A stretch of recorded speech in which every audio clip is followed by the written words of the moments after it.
sɔgɔmada fɛ nɛgɛ ɲɛ 7 tɛmɛna sanga 30 ye Mali kɔnɔ. An ka foli bɛ aw ye. VOA Bambara ka tabale gosika ye nin ye VOA Afrika kunnafoni turukalaw kan. Seinabu Cero.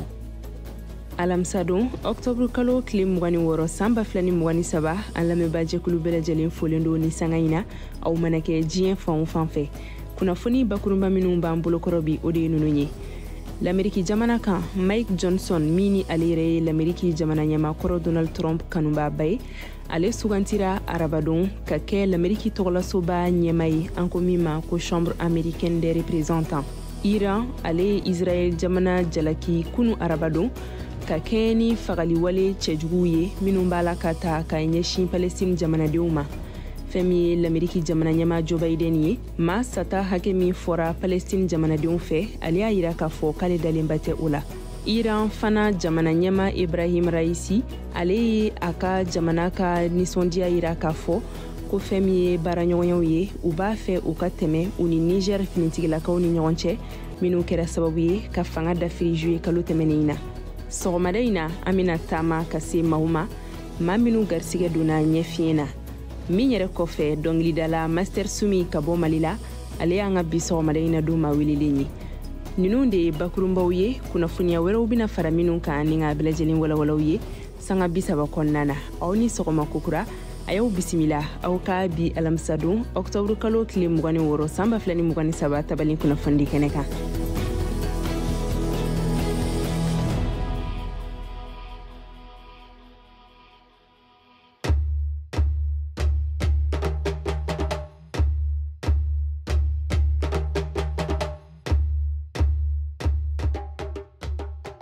L'Amérique jamana kan manganw dara Capitol fanfɛla la min yɛrɛ la Mike Johnson ni ale yɛrɛ ye l'Amérique jamana ɲɛmakɔrɔ Donald Trump kanuba ba ye ale sugantira arabadon ka kɛ l'Amérique tɔgɔlasoba ɲɛma ye an ko min ma ko Chambre des représentants. O kɛra sababu ye ka se ka dan sigi fɔɲɔgɔnkɔ banbaliw la. Kajatu Tarawele bɛ o kunnafoniya walawala ye. San 51 sɔrɔnadonikɛla min ye hakɛ sariya wulikajɔw kɛ yaasa ka yɛlɛma don l'Amérique ka san 2020 jamanakuntigi ɲini kalataw jaabiw la sugandira ne kan 220 ye a vote senfɛ. A ka sugandili kunbɛra ni tɛgɛrɛ ani nisɔndiyabaw ye a ka politikikulu républicain tɔndenw fɛ minnu ka sigilan ka ca wasabulon kɔnɔna la ni kulu bɛɛ ta ye. A latigɛlen k'a to u ta la kɛra fiɲɛbɔ daba ye u bolo. Bɛɛ teri de don wa mɔgɔ si fɛnɛ jugu tɛ. Ni kumakan ninnu laseliw kɛra Élysée Stefanik fɛ min ye kofɔli kɛ Mike Johnson ka kan wasabulon kɔnɔna na. Mike Johnson ka kan ka wulikajɔ teliman kɛ ka i bolo don baara la. A ka sigili kɛra kɛlɛ caman kan min kɛra sababu ye ka u ka kulu tɔndenw ka bɛnbaliyaw da kɛnɛ kan. Louisiana député sugandilen nin min ma lakodɔn kosɛbɛ jama fɛ. Mike Johnson ye républicainw ka mɔgɔ sugandilen 4nan de ye tile 22 kɔnɔna na ka Kevin McCarthy nɔrɔ bila min labɔra a jɔyɔrɔ la tariku kɔnɔ voteba senfɛ. Républicainw ye fiɲɛbɔda sɔrɔ u ka hamina kɔfɛ ka dansigi kɛ nin taabolo ninnu na min ye kunkolo kalaya tun bila u la kosɛbɛ. Walasa ka caman faamu ni kalata ninnu koɲɛw la Kajatu Tarawele ale ni Hamidu Tarawele masala la min ni ale yɛrɛ ye jateminɛlikɛla ye politikiko bina kun kan n'a sigiyɔrɔ bɛnnen don Philadelphie ma ka bɔ l'Amérique jamana kɔnɔ an k'u lamɛn. An ka bi vote an ka congrès la u ye mɔgɔ min suganti n'o ye Mike Johnson ye an b'a fɔ ko jeune don a si bɛ san 50 dɔɔnin na an ka ɲɛmɔgɔ mun sigira nin y'a ɲɛmɔgɔ 56nan ye Amérique congrès la ko minnu bɛ Trump nɔfɛ ale y'olu mɔgɔ dɔw ye nin b'a yira k'a fɔ ko hali bi an ka famakɔrɔ a bolo bɛ fɛn dɔw la an ka vote ninnu na donc kɔlɔlɔ mun b'a la o ye mɔgɔw ka siranya ye ko Trump kana segin mais nafa mun b'a la Amérique sigibolo saba de bɛ yan président n'a ka groupe bɛ congrès n'a ka groupe bɛ juge suprême n'u ka groupe bɛ mais ne congrès ne ɲɛmɔgɔ t'u la Amérique wariw se ka voter k'a di président ma a k'a ka baara kɛ a bɛ jamana lajɔ nafa mun b'a la o y'a ye an ye ɲɛmɔgɔ kura sɔrɔ congrès la la diɲɛ kɔnɔ ɲagami caman minnu bɛ yen a bɛ na président dɛmɛ a ka se ka wari dɔw sɔrɔ ka dɛmɛ lase mɔgɔw dɔw ma américain den minnu fana bɛ Amérique yan fana baarakɛlaw Amérique taxi saralaw a bɛ na ɲan fana ma k'an bɔ nin kunpan kɔnɔ. Jamana kuntigi Joe Biden kɛlen bɛ ka laɲini dɔw bolo sigi wasabulon fɛ mankan tun wulilen bɛ ka kɛɲɛ ni laɲini ninnu ye o de ye ka nafolokun dɔw labila yaasa a bɛ se ka dɛmɛ don Israel ani Ukraine olu ma u ka kɛlɛko ninnu sira fɛ ban tun kɛra u ma e yɛrɛ hakili la sisan Mike Johnson ni a bɛna na se ka farali kɛ ɲɔgɔn kan ka tɛmɛ ni o laɲini ninnu sira ye wa walima a fɛnɛ bɛna keleya bila sira ninnu na Biden k'a laɲiniw ɲɛ wa e hakilina ye mun ye o la ne mɔgɔ minnu bɛ kɛrɛfɛ u t'a faamu kosɛbɛ mais n'i kɛra ɲɛmɔgɔ ye nin ɲɛmɔgɔ suguya ka diɲɛ lahala yɛrɛ lajɛ kɛlɛ min bɛ Ukraine kɛlɛ min bɛ ka kɛ Palestine ni Israel ni ɲɔgɔn cɛ bibi na n'a nana mɔgɔ min bɔra yen ale ye mɔgɔ min remplacer sigiyɔrɔ ta k'a fɔ k'a bɛna o ka taama siraw ta a bɛ gɛlɛya barisa jamakulu dɔ de y'ale sigi olu fana y'a sigi ne kan dɔw de ye donc o ne bɛ an ka Amérique président n'o ye Joe Biden ye o bɛna mɛn ɲɔgɔn na ka kuma caman fɔ ɲɔgɔn ye yanni u bɛ bɛn o ka kan u ka baara taabolo la yaasa bala ye a tun bɛ taalen taabolo kɔrɔ min kan o ka yɛlɛma yɛlɛma caman bɛna don taabolo la mais an ɲɛ b'o olu de la taabolo kɔrɔw ka yɛlɛma fasɔn jumɛn e yɛrɛ bolo a bɛna baara kɛ cogoya jumɛn na ka fara o kan wari laɲini wɛrɛ fɛnɛ caman bɛ yen parce que an bɛ wagati min na sisan budget kuraw kan ka don olu siranya n'u hamina bɛ yen nɔ ko ni ɲɛmɔgɔ ma sɔrɔ budget ma se ka voter awa foroba baarakɛyɔrɔw bɛna datugu yala kulu min y'a sugandi u bɛna yamaruya di a ma ka dayɛlɛn kɛ wa kulu min y'a suganti ni tulo ma jɔ u ka kumakan fɛ dɛmɛ min bɛ ka di Ukrainian fan ma u bɛ fɛ ka yɛlɛma don a dɛmɛw la u bɛ fɛ ka dɛmɛ caman don ka Ukrainian den minnu bɛ gɛlɛya la k'olu dɛmɛ ka u dɛmɛ u ka énergie taabolo fan fɛ mais ka dɛmɛw tigɛ kosɛbɛ ka bɔ u ka finitigilakaw ka fanfɛla ye u bɛ yɛlɛma Ukrainian kanw ta fanfɛla la mun ye Palestine ni Israel ka kɛlɛ ye an t'a dɔn u bɛna sigi ka fɔ kɛ ka dɛmɛ modèle min wuli ka olu dɛmɛ mais o kɔni Amérique bɛnkan don a sigikan don k'a fɔ ko ne fɛn bɛ yen u bɛ u bolo fara ɲɔgɔn kan ka Israel dɛmɛ n b'a dɔn o dɛmɛ o bɛ bɔ a sira fɛ. Nin tun ye Hamidu Traore ale ni Kajatu Traore ka masala ye. Aw de bɛ kunnafoni mɔlen sɛnsɛnlen di anw ma bamanankan na. VOA Afrique filɛ nin ye 102 fiɲɛ sira kan Bamako Mali la. Iran ale ye jalaki bin Israel jamana kan ka sababuya kɛ ko fagali waliya cɛjugu olu b'a la ka taa ka Palestine jamanadenw sɛgɛrɛ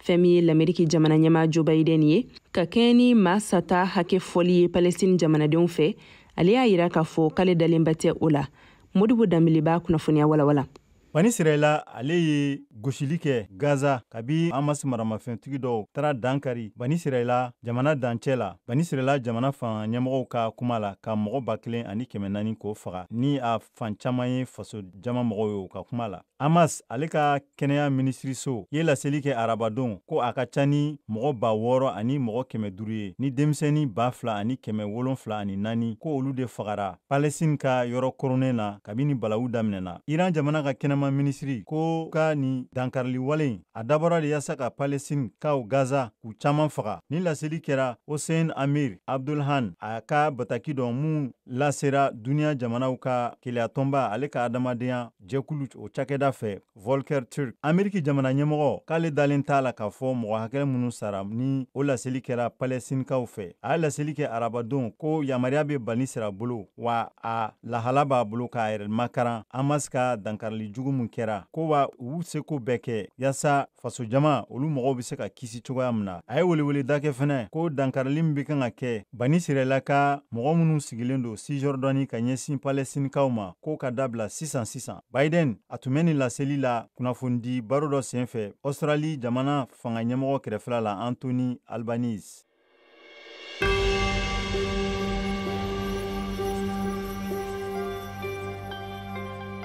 Ne tɔgɔ Usman Bamiya n ye sifinaka ye n bɛ sifinakaw ka tɔn caman na arajo VOA arajo min don ne b'a lamɛn kosɛbɛ internet kan n b'a lamɛn comment dirais-je a ka arajo partenaire kan i n'a fɔ ka arajo rural n ma deli ka mɛn tile kelen ko VOA Afrique information di ko information k'a ma ɲɛ ou bien walima nkalon b'a la ou bien walima autorités y'a contesté.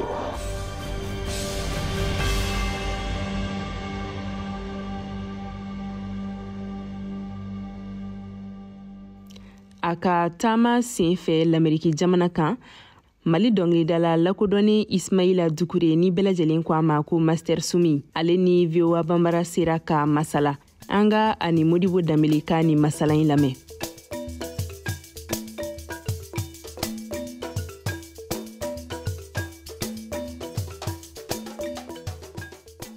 Si silamɛlu ko Allahu Akbar Ala ye se kerecɛnu ko masaba matigi ka duwawu ye Moriba Simbo mangala Ala basago la ni koko kɛra k'ale nɔ do lamɛn de Dieu. Yes, I Master Sumi aka Galidou System, l'avocat de la rue. Pra.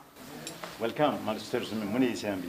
Nana bi anga 22 septembre fêti no ye anga yirma horonya tali san 63 ye Mali kɔnɔna. Donc ka se ka na kana Maliw ɲɛnajɛ o sababuya bɔra Malien minnu bɛ Washington yan nɔ olu ka ɲɛma n'o ye président Touré o n'a ka jama olu ka weleli senfɛ n ka se ka na kana fara mɔgɔw kan an ka se ka ɲɔgɔn ɲɛnajɛ an ka hakililajigi kɛ et puis an ka tasibila kɛ ka ɲɛsin an ka maa minnu n'olu sara Maliko in na en même temps maa minnu bɛ yen nɔ nin wagati gɛlɛman in kɔnɔna na ni minnu banana n'u dalen bɛ dɔgɔtɔrɔso la surtout an ka kɛlɛcɛw n'o y'an ka sɔrɔsiw ye an ka wolomasiri tabaw ye ka tasibila kɛ ka ɲɛsin bɛɛ lajɛlen ma donc en même temps ka tasibila kɛ ka ɲɛsin an ka président fɔlɔ Mali président n'o ye Baba Modibo Keita ye a n'a jɛɲɔgɔn bɛɛ lajɛlen u ye kɛlɛ min kɛ pour que Mali ka hɔrɔnya o bɛ se ka sabati cogo min na Mali ka kɛlɛya bɛ se ka sabati cogo min na Mali bɛ se k'a yɛrɛ ta cogo min na jamana tɔw cɛ la donc ka tasibila kɛ ka ɲɛsin olu bɛɛ ma et puis nin ye waati min n'an bɛ a fɔ k'a fɔ nin ye bɛɛ ni kelenya an ka fara ɲɔgɔn kan nin ye waati kɛrɛnkɛrɛnnen de donc bi n'a ka se ka Malienw ye tantɔ ne sewalen don content kosɛbɛ quoi. I nalen yan Malienw yi kunbɛn. Akei buyana parce que depuis n bɛ ka bɔ New York ka se yan nɔ fo ka se yan nɔ waati bɛɛ bɛ n wele a bɛ yɔrɔ jumɛnna a bɛ cogoya di c'est à dire que fo ka taa n se yan nɔ n sera yan nɔ bisimilala ka ɲa ji dira ma dumuni dira ma dayɔrɔ ɲuman dira ma n ka se ka lafiya donc moi je pense que fɛn tɛ se ka bonya n'o ye. Master Sumi bi an bɛ ɲininka Mali rap ko a bɛ cogo di e ka kɔlɔsi. Mali rap aujourd'hui c'est une fierté n'an ko an b'a ta dans l'ensemble parce que i b'a ye don o don denmisɛnnin kuraw bɛ wuli tala bɛ minnu na kosɛbɛ u bɛ se dɔnkilida la mais hali bi an bɛ mun kɛlɛ la n'an b'o baara la don o don ka taa fɛ an minnu ye kɔrɔbalenw ye o ye encadrement c'est-à-dire que ka professionnalisme do Mali rap kɔnɔna na professionnalisme a dan tɛ dɔnkili dilanni dɔrɔn ye parce que dɔnkili dilanni ye baara daminɛ de ye ne dɔnkili dilan ka taa enregistrer mais artiste yɛrɛ b'a ka carrière gérer cogo di même artiste mana wele concert la a bɛ concert kɛ cogo di concert live cogo di Mali rappeurs bɛ se k'o ta ba la parce que bibi na long moment même d'ailleurs rappeur fɛn fɛn n'i tɛ se ka concert live kɛ a ka gɛlɛn i ka se ka bɔ Mali kɔnɔ ka na diɲɛ jamanabaw kɔnɔ k'e bɛna scène kɛ quoi yanni ne ka na yan nɔ n tun bɛ Rhode Island n bɛ festival baro kɛnɛ kan Rhode Island n'o labɛnnen don an balimakɛ Sidi Mayiga fɛ n bɛ foliba bila yen nin yɔrɔ la le live c'est très important Mali rappeurs k'a lajɛ hali bi u bɛ se ka baara kɛ cogo di pour que ka se k'u ka carrière améliorer yaya surtout et puis surtout domaine min bɛ yen nɔ n'o ye o bɛ rappeurs accompagner n'o ye management ni fɛn wɛrɛw ye quoi olu bɛ se ka améliorer cogoya min na o gɛlɛya de bɛ Mali rap kan. mais an b'a dɔn Mali la e yɛrɛ fɛnɛ kɛlen don ka kɛnɛ sigi o kan pour que denmisɛnninlaka minnu bɛ yen i ka se k'u kalan a la i bɛ wele bila jamana wɛrɛ mɔgɔw ma ni i yɛrɛ an b'a kalama nin y'a san damadɔ i b'o fɛnɛ kɛ o kɛnɛ ninnu kan i bɛ u kalanna mun de la ye. D'abord initiative n bɛ foli bila an ka manager ye n'o ye Doni Brasco ye Doni Brasco de ye Festi Pop Rap dɔgɔkun directeur ye ale de y'a ɲɛmɔgɔba ye donc an fila de hakilina in sɔrɔ ɲɔgɔn fɛ hakilina in ta ɲɔgɔn fɛ donc an bɛ kalansenw kɛ fɛn minnu kan kosɛbɛ d'abord o ye dɔnkili sɛbɛnni ye surtout an yɛrɛ ka jamana bɛ lahala min an ka jamana bɛ position min na rappeurs kan ka se ka message lancer o de y'a to hali ne ka spectacle daminɛ y'a ye sisan n donna ni morceau min morceau tɔgɔ ko unité nationale c'est à dire bi bi in na Malienw ka se ka fara ɲɔgɔn kan Malienw ka se ka bɛn ka don da kelen fɛ ka bɔ da kelen fɛ Malienw bɛɛ ka se ka kan kelen fɔ parce que a bɛ fɔ ko ni aw ye fila ye n'aw ye ɲɔgɔn minɛ Ala bɛ k'aw sabanan ye donc n'an dun ma bɛn a bɛ fɔ cogo min na ko ni kogo pɛrɛnna basa bɛ don a fɛ ka message passer message min bɛ jamana kanu don mɔgɔw dusukun na i y'a faamu artistes ka baara ye o ye o tɛ rappeurs dɔrɔn donc an bɛ mɔgɔw kalan o sira ninnu kan o thématique ninnu caman kan en même temps an bɛ mɔgɔw kalan n y'a fɔ cogo min na u ka carrière gestion kan ani vraiment manager yɛrɛ kan ka baara kɛ cogo di pour que n ka artiste bɛ se ka avancer cogo min na n ka artiste bɛ se ka progresser cogo di don o don n ka artiste bɛ se ka nafa sɔrɔ nin fɛn ni nin fɛn in na et puis fɛn minnu ka ɲi artiste yɛrɛ ma n'o ye o b'a ka carrière gestion kɔnɔ yɔrɔ bɛ yɔrɔ la i bɛ taa sɔrɔ n'i dɔnnen don yɔrɔ bɛ yɔrɔ la o man ka kɛ taa yɔrɔ ye mɔgɔ bɛ mɔgɔ la i b'a sɔrɔ ko dɔw bɛ yen olu man ka kɛ ka kɛwale ye donc a fɛnw ka ca an bɛ mɔgɔw kalan olu siraw bɛɛ lajɛlen kan quoi. mais an bɛ nin wagati min na i ka perspective jumɛn bɛ yen. ni n bɔra Amérique yan nɔ n bɛna ale baara kɛ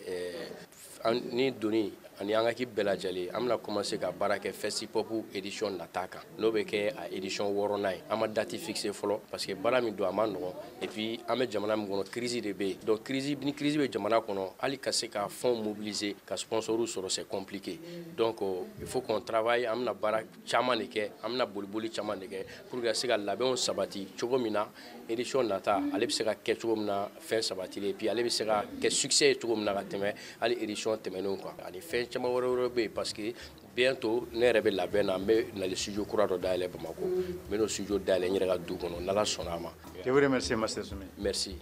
Nin tun ye dɔnkilidala Master Sumi ka laseli ye ka bɔ Mali la ɲiningali minnu tenkuna la o kɛra Modibo Dambele fɛ.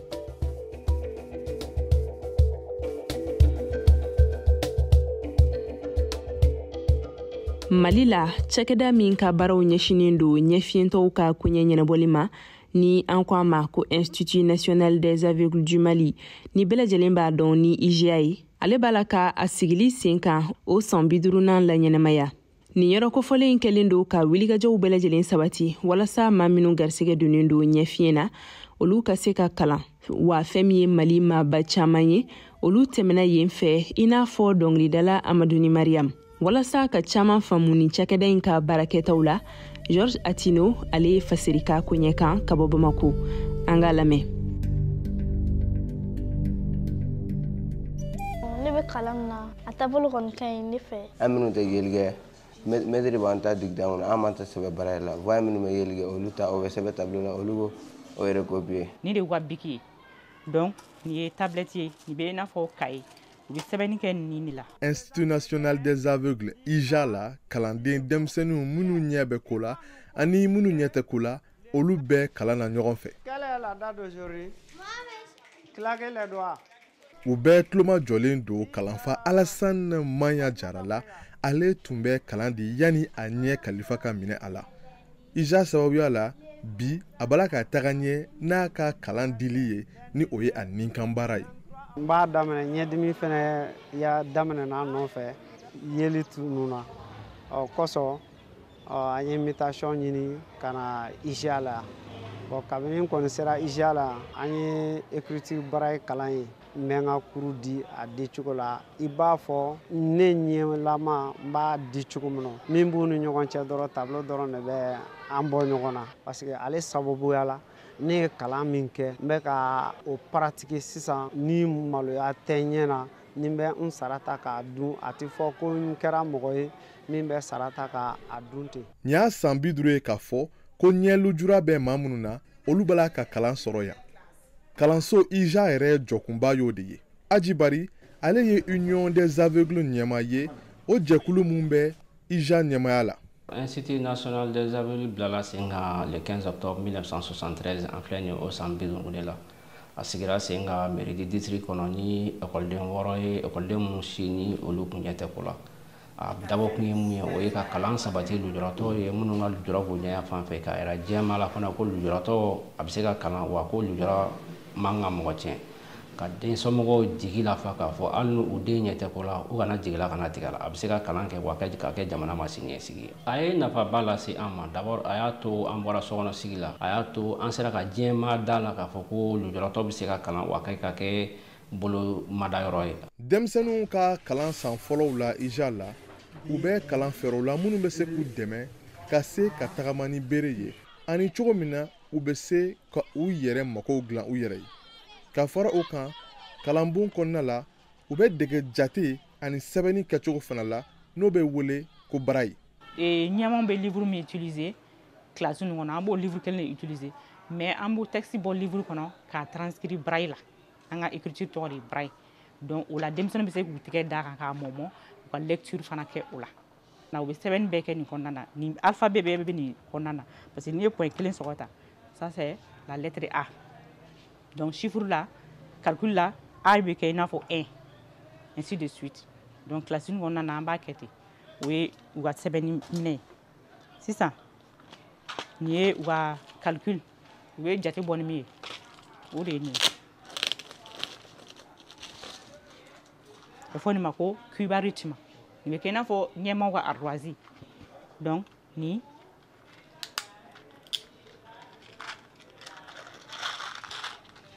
Voilà, ni bɛ kɛ i n'a fɔ u ka lakɛrɛ de lakɛrɛ donc ni ye ardoise ni ye lakɛrɛ mais ni minɛn ninnu cɛrilen don kosɛbɛ ninnu tɛ sɔrɔla yan yɛrɛ nin bɛ commandé de o de kama an bɛ dɛmɛ ɲini mɔgɔw fɛ gouvernement fɛ ani partenaires fɛ. K'a ta kalanbon 4nan la lujura bɛ denmisɛnnin minnu la ani basi tɛ minnu ɲɛ la olu bɛ fara ɲɔgɔn kan ka kalan kɛ ɲɔgɔn fɛ kalanbon kelen kɔnɔ. O fɛɛrɛ de bɛ wele faransikan na ko inclusion. Siyaka Jabate ale yɛrɛ o hakilina in caribaga karamɔgɔ ye wa IJA second cycle directeur fana don a b'o fɛɛrɛ ɲɛfɔ an ye. Sini ma sinikɛnɛ ma n'u taara an ka ekɔliso tɔw la quartier wɛrɛw la an ka denmisɛnninw minɛ ni ɲɛko b'u la u tɛ tɔɔrɔ tuguni n'o tɛ fɔlɔ o degun de tun b'u kan dɛ o tun bɛ taa dɔw yɛrɛ b'a fɔ mɔgɔ min tɛ yeli kɛ ne tɛ se ka sigi a da fɛ ni n sigira da fɛ a ka ɲɛdimi bɛ yɛlɛma an fɛ k'a sɔrɔ o tɛ u bɛ dege u tɔɲɔgɔnw la tɔɲɔgɔn ninnu fana bɛ dege u la k'u to nin baara kɔnɔ u bɛ teriya tɛmɛ u ni ɲɔgɔn cɛ u bɛ kɛ teriw ye u bɛ fɛn caman kɛ ɲɔgɔn fɛ récréation yɛrɛ bɔlen filɛ ni i ɲɛ fili dɔɔni i b'a sɔrɔ dɔɔni dɔ bɛ yala la i b'a sɔrɔ dɔ in ale tɛ fɛn ye dɔ in bɛ yeli kɛ donc o bɛɛ ye inclusion nafa dɔ ye. O kɛra sababu ye fana ka teriya kɔni sinsin kalandenw ni ɲɔgɔn cɛ i n'a fɔ Nba Ndiaye ani Yaya Tarawele. An bɛ yaala ɲɔgɔn fɛ n'an bɔra kilasi kɔnɔ ani n'an bɛ kilasi kɔnɔ an bɛ ɲɔgɔn bolo waati bɛɛ innovant an bɛ kalan kɛ an minnu tɛ yeli kɛ maître b'an ta dictation na an m'an ta sɛbɛn baara la voix minnu bɛ yeli kɛ olu ta o bɛ sɛbɛn tableau la olu ko o recopier. An ne fɛ tun bɛ kalan ɲɔgɔn fɛ a kɔni ka di ne ye an bɛ baara kɛ ɲɔgɔn fɛ bon an b'a fɔ ɲɔgɔn ɲɛna ɲɔgɔn fɛ ni récréation bɔra kuma dɔ an bɛ taa dumuni san ɲɔgɔn fɛ tantôt an bɛ kunkɛnɛ kɛ ten. IJA kalanso kɛra sababu ye ka ni kura dɔw ma caman ka hadamadenya la waasa o baaraw ka se ka taa ɲɛ fo jamana marabaw olu ka ni kalanso in ani a bolofaraw sankɔrɔta Mali maraw kɔnɔna la. Georges Atino, VOA Bambara tɔgɔ la, Bamako.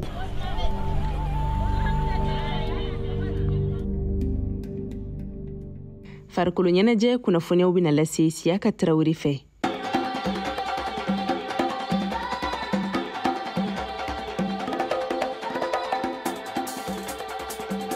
Sirantolantako kun kan Coupe d'Afrique des Nations Côte d'Ivoire ba filɛ ɲɔgɔn saba ɲɔgɔndan min bɛ tan san wɛrɛ ba filɛ ɲɔgɔn naani janvier kalo ani février kalo la Mali aigliw samatasɛgɛw senkɔrɔmadon tɔn UNASAM bɛ labɛnni na walasa samatasɛgɛw aigliw ka se ka koba kɛ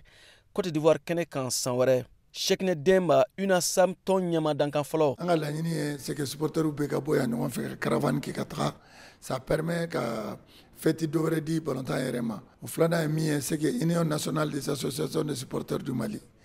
anw de représentelen bɛ Côte d'Ivoire an ka représentant bɛ président Kalifa a bɛ baara la ministre ka délégation taara ani entraîneur national u n'anw ka mɔgɔw de jɛra ka baara kɛ k'a fɔ mɔgɔw ye k'u k'u hakili to u yɛrɛ la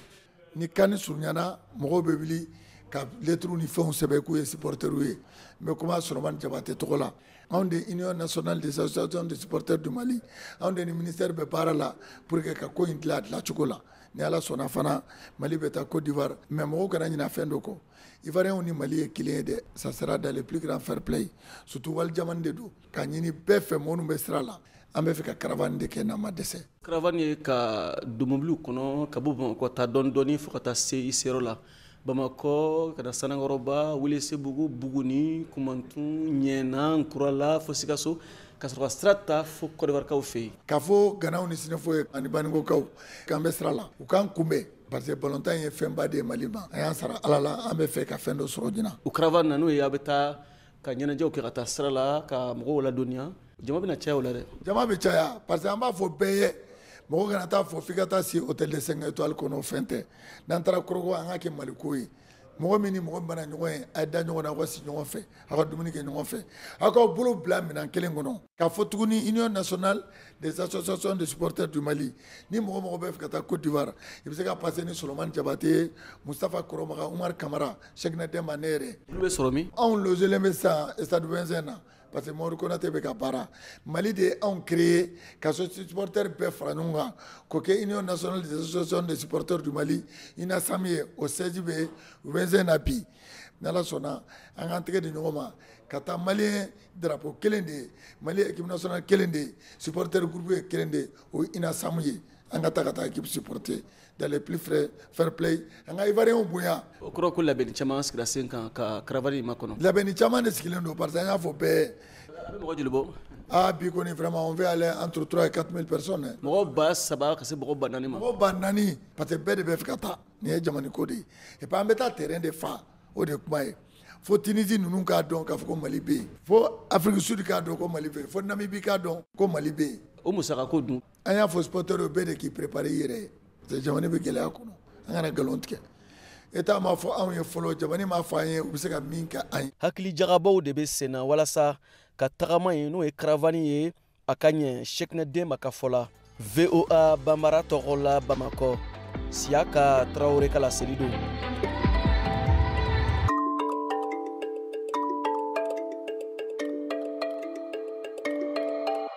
Waati sera ka maliden dɔw lamɛn hamina ni jɔrɔnako min bɛ u la jango an bɛ waati min na i ko sisan.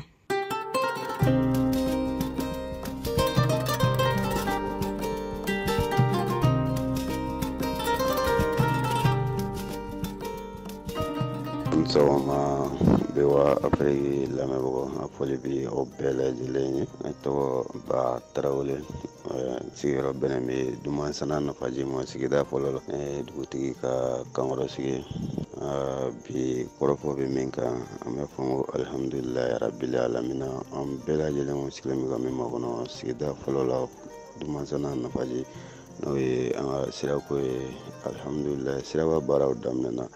nka mɛ min ni sifinnakaw fɛ n'o ye n kɔrɔ ni n dɔgɔw ye ani n faw minnu bɛ moto ani mobili boli sira in kan k'a ɲini u bɛɛ lajɛlen fɛ u b'a fara dugutigi kan nin wagati in na ka siraba baarakɛlaw bonya u ka baara kɔnɔna na. Assalamu alaikum rahmatullahi ta'ala wa barakatuh. Ne Chouako Damu Kulubali ne malien ye sigilen bɛ Espagne. Ne bɛ fɛ ka hakilila dɔ di kɛrɛnkɛrɛnyana gouvernement malien n'o ye transition ye. Ne bɛ fɛ ka ɲininkali dɔ k'u la ani bilasirali dɔ. Nin waati la n'i ye jateminɛ kɛ Mali kɔnɔ bi videomane minnu bɛ n'u bɛ k'u minɛ bi n'o ye Abdou Niang o n'a ɲɔgɔnnaw Sidiki Kuyatew Ben de Saravo o n'a ɲɔgɔnnaw bɛɛ bɛ k'i ta fɔ bɛɛ bɛ k'i ta fɔ mais hakili la n ka faamuya la min b'a ɲɛdɔn l'État b'a bɛɛ kalama l'État de bɛ se ka nin ko in kunkun n'a ɲɛ bɔ ɲɔgɔn nɔ hali n'u u ma fɔ publiquement mais olu kɔni b'a bɛɛ kalama sisan n'i y'a faamu mɔgɔ caman de bɛ yen bi malidenw na u bɛ ka furuku ka taa Mali justice fan fɛ est-ce que ni l'État ma bɔ ka ɲɛfɔ kɛ nin ko in ka ɲi don nataw la est-ce que jamanadenw tɛna révolter justice contre la wa est-ce que o fana tɛ k'a dama problème ye ne kɔni fɛ a ka kan gouvernement ka bɔ kɛrɛnkɛrɛnyana transition mɔgɔw Asimu yɛrɛ ka bɔ ka ɲɛfɔ kɛ malidenw ye problème min bɛ yen minani banbali min bɛ yen nɔ dan bɛ se ka sira a la cogo min sinon bi nɔ maliden caman yɛrɛ sigalen don ni justice tɛ baara wɛrɛ la minnu tɛ taa jamanadenw jigin sira fɛ ne ma dala ni peuple ni justice ka hakililaw n'an bɛ fan kelen fɛ. An sɔgɔma VOA Bambara mɔgɔw ne Amadu Jara ye ka bɔ Sikaso an ka commune o Danɛr so ye tiɲɛ yɛrɛ an ka Danɛr so sira a tiɲɛnen don bi k'a minɛ Sikaso kana Danɛr so sira tiɲɛna an ɲini faamaw fɛ k'u kɔfilɛ sira in na u k'a lajɛ dɔɔni an ka sira tiɲɛna kojugu ka i bɔ Sikaso fo Danɛr so fo Burukina a sira bɛɛ tiɲɛnen don bolimafɛnw yɛrɛ bɛ fɛn ka bɔ anw yɛrɛ fɛ Danɛr so ka taa bi Zandigila a sira mɔbiliw bɛ si a kan don caman sugudonya fɛ faamaw k'a lajɛ u ka sira in lajɛ kosɛbɛ u ka o fana dilan an ye o ka diya an yɛrɛ ye kosɛbɛ dan ka sira ko jɔrɔ b'an na bi VOA lamɛnbaa cɛman ni musoman an bɛ bɛɛ lajɛlen fo.